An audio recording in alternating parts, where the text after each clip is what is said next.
Today, I'm thrilled to have a very special guest on the podcast. Not only is she one of the fastest athletes on the track, but she's also a history maker here in the British Virgin Islands. At just 18, she struck gold in the 200 meter at the World Athletics U20 Championships in Peru, cementing herself as one of the fastest young talents in the sport.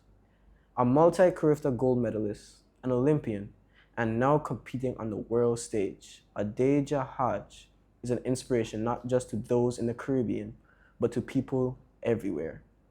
Beyond her track achievements, she's a student, a sister, a daughter, and a trailblazer in every aspect of the word.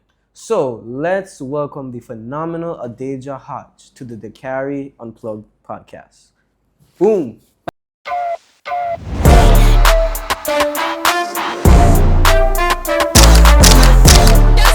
It's Adaejah Hodge! Adaejah Hodge! Just tearing away from the field. Look at 4:29 on the clock.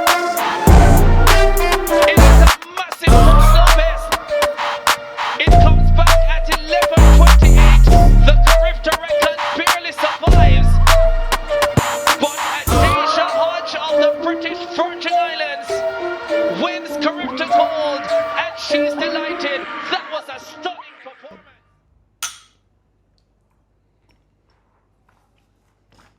So Adaejah, how are you? I'm good, how are you? I'm fine, But before we even start the questions, we just want to extend, appreciation to you, for competing for the BVI on such a big stage, the world stage. Yeah. But can you run us through, the first time you stepped on the track and you said, this is what I want to do? I actually started running track at the age of 5. I didn't really think much about it in the beginning. I said this in a speech last night. My main goal when I first started running track was to be the fastest at the A.O. Shirley grounds. But people like my mom, my coaches, my grandpa just continued to teach me how to build and get better goals. Not only to make track and field a career, but just to set me up for life in general. Understood. So probably at the age of 12, 13, I knew I had the potential to be an Olympian, the potential to be a world champ. So I just took it from there and stayed focused, made a lot of sacrifices, and today we made history this year. That's good. So, you called some young numbers, 5, 12, and you're 18 now. So, being at such a young age, accomplishing what you've accomplished, what keeps you really motivated to keep, pursuing this lifestyle and pursuing this career? I would definitely say my age. I've achieved so much at such a young age, and a lot of people compliment me on that. So just having their support and just having their reassurance that, hey, you are doing a good job, just give me the fuel to keep going and strive for bigger and better goals. That's good. You're an Olympian. You have won the gold medal at the U20 World Athletics U20 Championships. I don't know if I said it wrong, but for those big races, like these Olympic races that you have run and those races in Peru, how do you mentally, prepare yourself before? Like, is there any pre-game rituals? Like, I definitely read my Bible before. Before you continue, do you have a favorite scripture? I actually have it tattooed on my back. Ooh. So it's John 4:10. John which 4:10. is humble yourself before the Lord and He will lift you up in honor. Amen. So I actually got baptized almost a year ago, the 31st. The 31st. Yeah, so just read my Bible, connect with God, talk to my family. Because I feel like talking to my family give me that sense of peace that is, yes, I'm going out to war, but we are all still proud of you. And most of the times we're not even talking about track.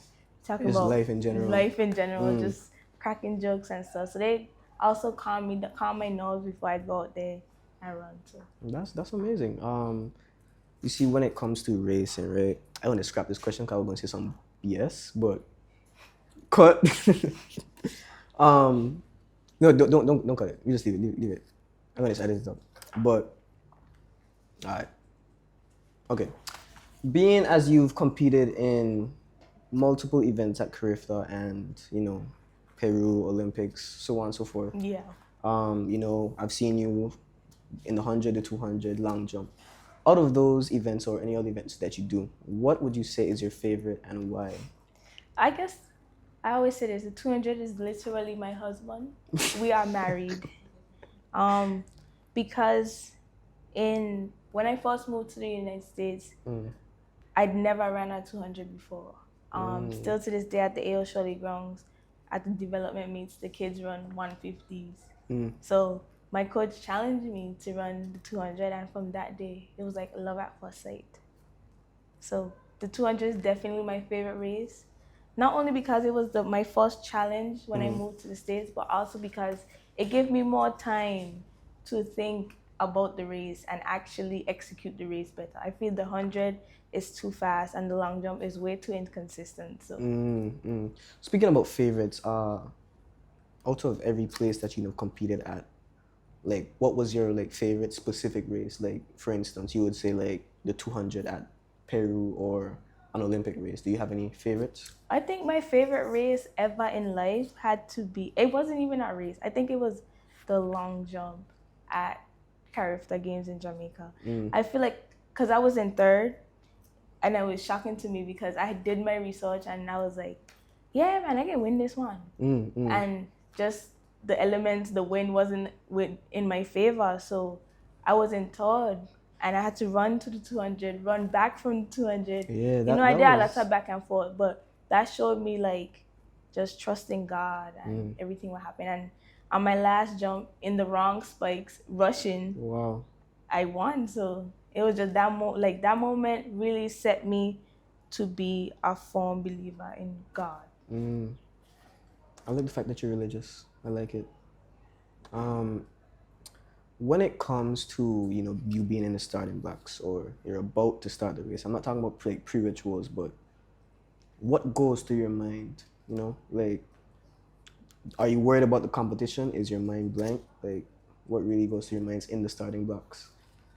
You know what? I actually don't like remember most of the times that I get into the starting blocks, but it's almost like a spotlight on just my lane only. Everything else is like blacked out. You know, like I have true anime type You watch anime? vibe.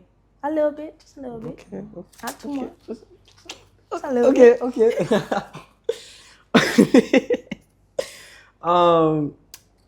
You know, we have Noah Lyles. What's her name? Shakira Richardson. Yes. Say it right, buddy. Shakari Richardson. Yeah, Elaine Thompson, Alexon Felix, Usain. But we have these greats. Is there anyone currently who you would say is your biggest role model in the track and field world? Or just in life in general? I would say Julian Alfred, because she came from a small country and won the gold medal. She won the first medal. That was the lady from St. Lucia, was it? Yeah. Okay. She won the first medal for her country, and that's something I'm trying to do. Well, something that me and my countrymen are trying to do at the next Olympics. So seeing that it's possible, not being dominated by the US, not being dominated by Jamaica, like somebody from a small country, if they work hard enough, can become an Olympic champion. It's very inspirational. And she's just humble. I met her a couple of times. That's cool. And she's super humble. And if you ask her anything, she'll answer. If you ask to take a picture, she'll take the picture with you with no like strings attached, no fussing or anything. So she's really cool people, and I look up to her a lot. I like that. That's lovely. So what is next for you in terms of like racing? Like what's your next big race or your next event? I would say the next huge event is the SEC Indoor Championships. I'm in college now. Okay. Go Dogs. It's been tough adjusting to college, but hey, that's life. So yeah. So how is it like, you know, adapting to, you know, being a student athlete in college? It was definitely difficult in the beginning because, you know, you're stuck in your habits of procrastinating, of putting things off, especially in high school because you have that much time. True. The workload isn't as much, but in college it was completely different. Gotcha. when classes stack up on each other, and then you have to figure out how to manage this class and this class when they both do at the same time, was very hard for me. And I was still competing, so I missed like a week or two of school when I went to the World Championships. Okay. My English teacher didn't like me, but let me stop. Shade on the pod, man. No shade. Yeah, but it was definitely difficult. But I think UGA, University of Georgia, had the right resources for me. Okay. So I was able to get on track really quick and actually ended the semester on the dean's list. So that is amazing. Yeah, not complaining. I like that. So, you're in college now. What's your typical day in the life? Like, what's your, like, the run? Do you wake up, you train, go to school? Like, how does it, like, weekends, weekdays? Like... Yeah, depending on the day.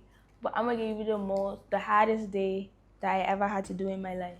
Mm-hmm. So I woke up at 4 a.m., practiced at 5, had to do 16 hills, had a massage at 8:40, had class at 9:10, mm-hmm. class again at 10:20, come back, did some more treatment. Then I had team meeting or something. Mm-hmm. That was like an hour by itself. Okay, then I had to find something to eat because I haven't eaten since 4 to now. So like 4 in the morning. To know, yeah. Okay. So it's probably like 1 something now. So I got something to eat. Then I chill a little bit, maybe for like an hour. Mm-hmm. Had tutoring. Then I got dinner and went home. So college schedule is definitely different from high school. I know everybody's like, oh, I have 8 classes, but it runs smoothly. In college, is like you have to figure out when you're gonna do your work, when you're gonna eat, and just when you're gonna have time to just relax. Because nobody really like babying you and saying, yo, do your work here, do your work. Cause, I mean, in high school, like down here, they might used to baby you in that sense. Like they also see back of you, make sure you give me a test, they even give you layaways, like hold on, like give you a little bit of time to do your work. Yeah. It's not like that in college at all. No. Wow. If you have a 0 on something, it's a 0. Yeah. One time, my teacher was like, if you do all of he called them learning curves, your final would be 30% instead of 35%. I did all of them before the due date, and I missed 1.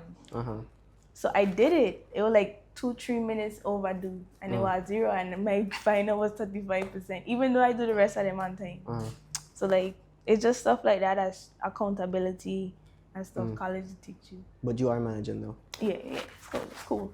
When you're not on the track and you're not busy with that schedule that you have, what do you like to do for fun or to wind down and relax?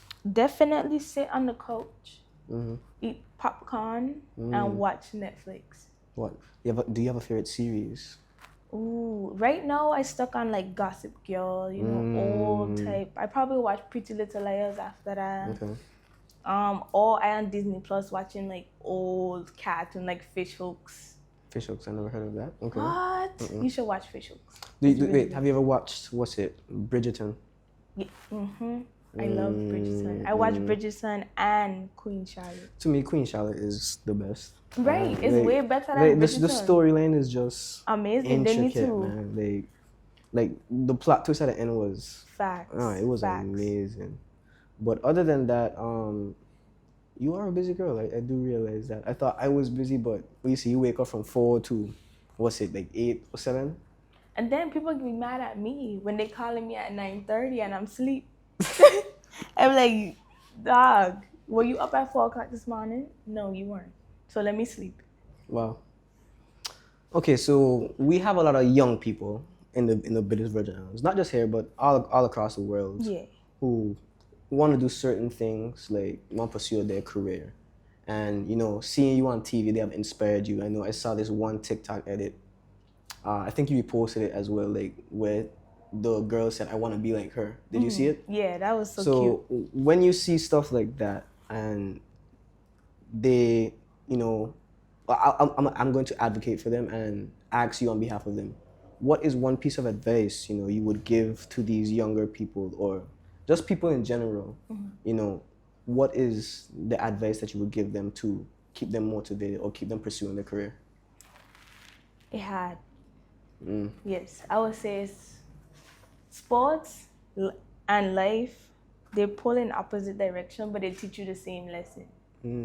And it's super tough to try manage your regular life and your sports life, because if you want to be out partying and socializing, you're not going to do good in your sports. But if you're doing too much in your sports, then you won't have a social life. So I would say find that balance. I won't say you have to give up everything in life, but just be able to balance what you know your goals, and you know how you want your social circle to be. So surround yourself with people who also understand So like-minded people and such. Yes. Okay. So that's the first advice I always give people. The second one is, if you're looking at your performance and seeing that it's going up and down, life isn't linear. So True. No, that is you have true. to be okay with the ups and downs, and just know that when it's your time, you will know, and everything will just fall into place. And last, just don't give up. In times like that where you see up and down, when you injured, it can be difficult for you to get the motivation, but just know that it will all work out in the end. True. And just surround yourself with people who could lift you up in moments where you don't feel like doing anything. I understand. Going back to that linear point that you made, it's actually a very serious thing. When people see let's say they achieve 90% of their goal, or the next day is 30, people then start to give up, and they think that it isn't really progress. Right. But like you said, life isn't linear. You're gonna have up days, you're gonna have down days. But the thing that you should do is, as you said, don't give up.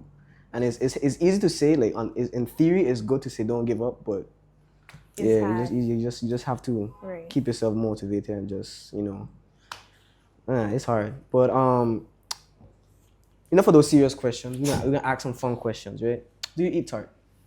Tart, yes. Okay. Of course. Out of the 3 main tarts that have ever graced these set of islands, this world, what is the best tart? Pineapple. Oh my god. It is pineapple. Oh my, nah, that's crazy. Coconut too dry. It is. Is it not? No, okay. I'm gonna keep saying this, right? Okay. The best coconut tart is better than the best pineapple tart.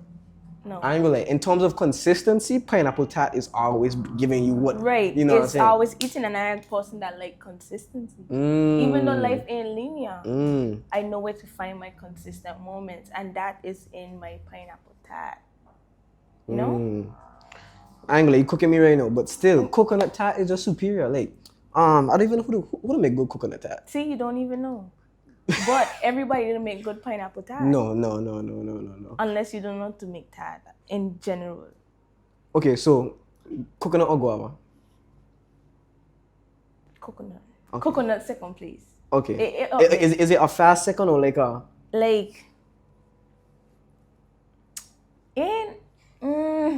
a fast second, but ain't close. Ain't I had to dip at the line to win, you know?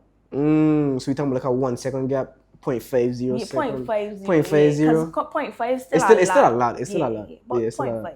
0.5. Okay. Talking about dipping at the line. Anyone alive or dead, who would you want to race and why? I would like to race. I already raced Sha'Carri. She beat me though. It's okay.